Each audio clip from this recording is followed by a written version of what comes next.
Mr. President,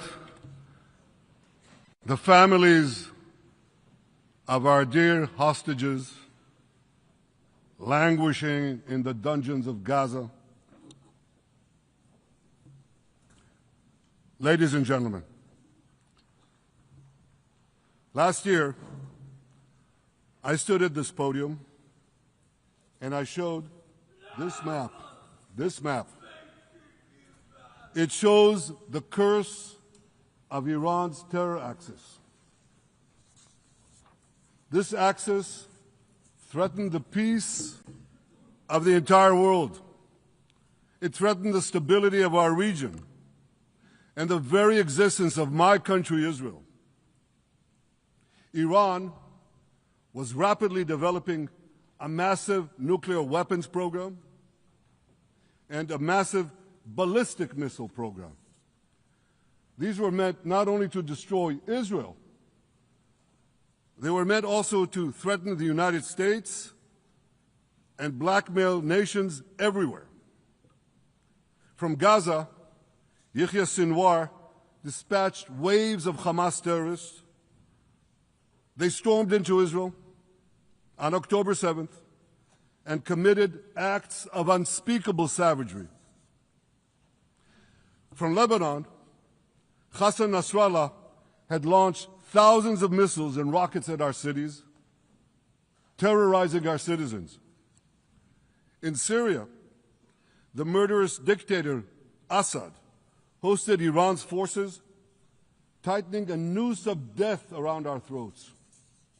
In Yemen, the Houthis launched ballistic missiles at Israel while choking global trade at the mouth of the Red Sea. So what's happened over the past year? We've hammered the Houthis, including yesterday. We crushed the bulk of Hamas's terror machine. We crippled Hezbollah, taking out most of its leaders and much of its weapons arsenal. You remember those beepers, the pagers? We paged Hezbollah, and believe me, they got the message. And thousands of terrorists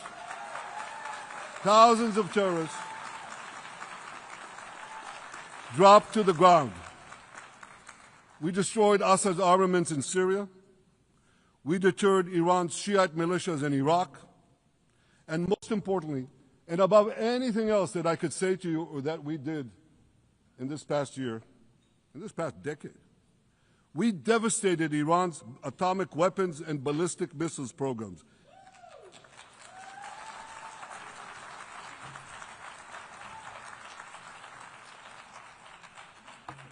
So here's where things stand today. Half the Houthi leadership in Yemen, gone. Yahya Sinwar in Gaza, gone. Hassan Nasrallah in Lebanon, gone.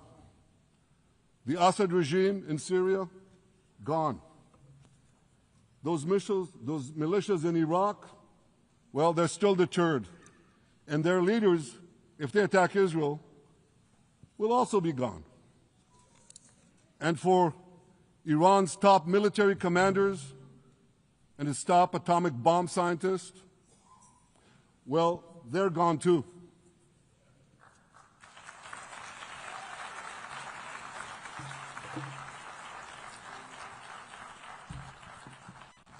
Israel's 12-day war with Iran, which I renamed Operation Rising Lion, that's from the Bible.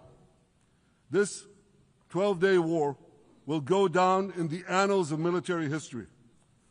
Our daring pilots neutralized Iran's missile defenses and took control of the skies over Tehran. And you saw this. Israeli fighter pilots and American B-2 pilots bombed Iran's nuclear enrichment sites. I want to thank President Trump for his bold and decisive action.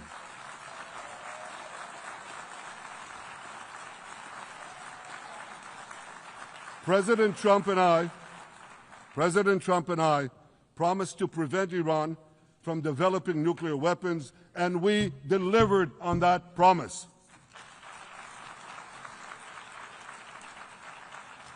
We removed an existential threat to Israel rather, and a mortal threat to the civilized world.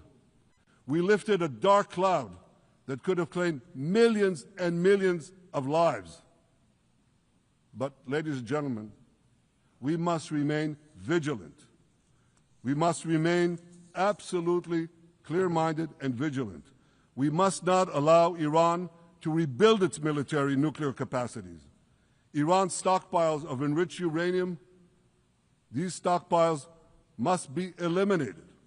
And tomorrow, UN Security Council sanctions on Iran must be snapped back.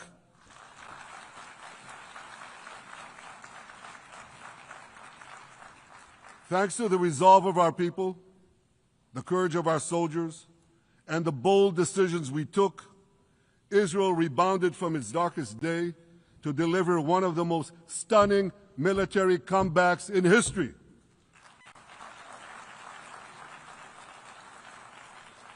But we're not done yet. The final elements, the final remnants of Hamas are holed up in Gaza City. They vow to repeat the atrocities of October 7th again and again and again, no matter how diminished their forces. That is why Israel must finish the job. That is why we want to do so as fast as possible.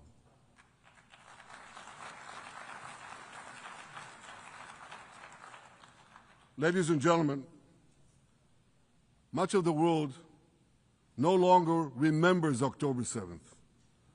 But we remember. Israel remembers October 7th. On that day, well, I'll tell you, you can remember October 7th too. You see this large pin here? It's a QR code. What I ask you to do is hold up your phones, zoom in, and you too will see why we fight and why we must win. It's all in here. On October 7th, Hamas carried out the worst attack on Jews since the Holocaust.